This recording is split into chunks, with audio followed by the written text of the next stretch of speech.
I call the Minister for Fishing and Boating. Thank you, Speaker. In accordance with the Charter of Human Rights and Responsibilities Act 2006, I table a statement of compatibility in relation to the Marine Safety Amendment Better Boating Fund Bill 2020. I rise to make some remarks this morning on the National Energy Legislation Amendment Bill 2020, which is an administrative bill to make some minor changes to the timing of the distribution determinations for the electricity network and for the gas network. This bill will move when changes in the retail price for electricity and gas come into effect away from periods in the calendar year and where they're most likely to inflict financial hardship on Victorian households. Energy is one of the most heavily controlled sectors in the entire economy, so it's no wonder that prices continue to soar. Moving the date from January 1 to July 1 isn't the worst idea, but it won't do anything to slow the growth of Victorian electricity bills. The time has arrived for us to meet jointly with the Council to select a new member for the Legislative Council. I now invite proposal for members for a person to occupy the vacant seat in the Legislative Council. Premier.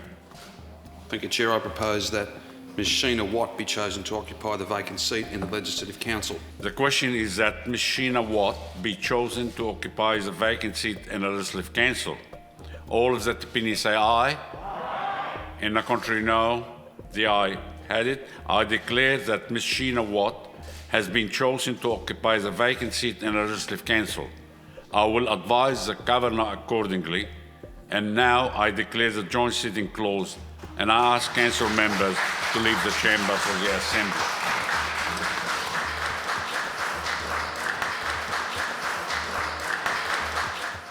Speaker, as Leader of the Opposition, it gives me no joy, none at all, to move this motion of no confidence in Premier Daniel Andrews and the ministers of his Labor government. In usual circumstances, I believe that an elected government should have the opportunity to serve out its full 4-year term before facing the judgment of the people of this great state at an election. But today, in Victoria, in October 2020, circumstances are far from usual. I rise to oppose this motion and to oppose the deeply cynical, deeply political motivation that underpins it, Speaker.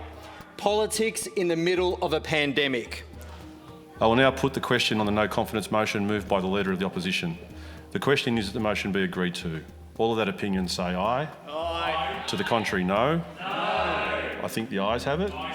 Does the noes have it? Is a division required? The result of the overall division is ayes 23, noes 44. Therefore, the motion is defeated. Thank you, Speaker. Gather the House on a very important change to road safety in Victoria. Mr Speaker, cyclists are amongst our most vulnerable road users, and it's the most vulnerable road user that you need to protect the most. Sadly, 11 cyclists have tragically died on our roads this year. That is 11 families that have lost their son, daughter, mother, father, sister or brother. Speaker, the reality is the vast majority of crashes that lead to cyclist deaths involve a motor vehicle. Mr Speaker, something as giving a cyclist a little more space can make all the difference to ensure they get home or to work safely. Speaker, after last summer's horrendous bushfires, the long-awaited VARGO report into bushfire burning levels was released yesterday. And what it revealed was that we're only doing 43% of the targeted amount of burns have been achieved over the last 3 years. Mr Speaker, I rise today to again demand the government declare the Mornington Peninsula to be a regional municipality. This is not an issue that's appeared from thin air. In fact, it's been a concern for a considerable period. But the imposition of the COVID-19 lockdown, without regard for caseload, has now made this situation untenable. Member for Pascoe Vale. Thank you, Speaker. I would like to take this opportunity to acknowledge Coburg Primary School Principal Ms Jane Greig-Hancock on being named one of 3 finalists shortlisted in the Victorian Education Excellence Awards Outstanding Primary Principal Award category. Jane's work has fostered a visibly welcoming and connected school community, one that I'm privileged to participate in on many occasions.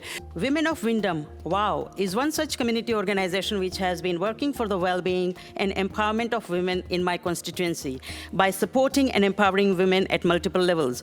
Through their consistent efforts, they are bringing a positive change in the lives of many women within diverse communities so that these women can be self-reliant, confident and successful in their own lives.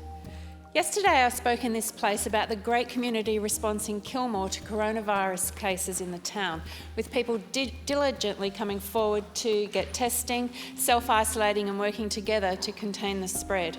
I turned my attention to another region in my electorate facing a similar, perhaps greater challenge in Shepparton. Residents turned out in significant numbers yesterday, gathering in numbers far greater than 20. They stood for hours in the heat, including children and older people, to get tested, and hundreds were turned away because the infrastructure and capacity to respond to their numbers was not there.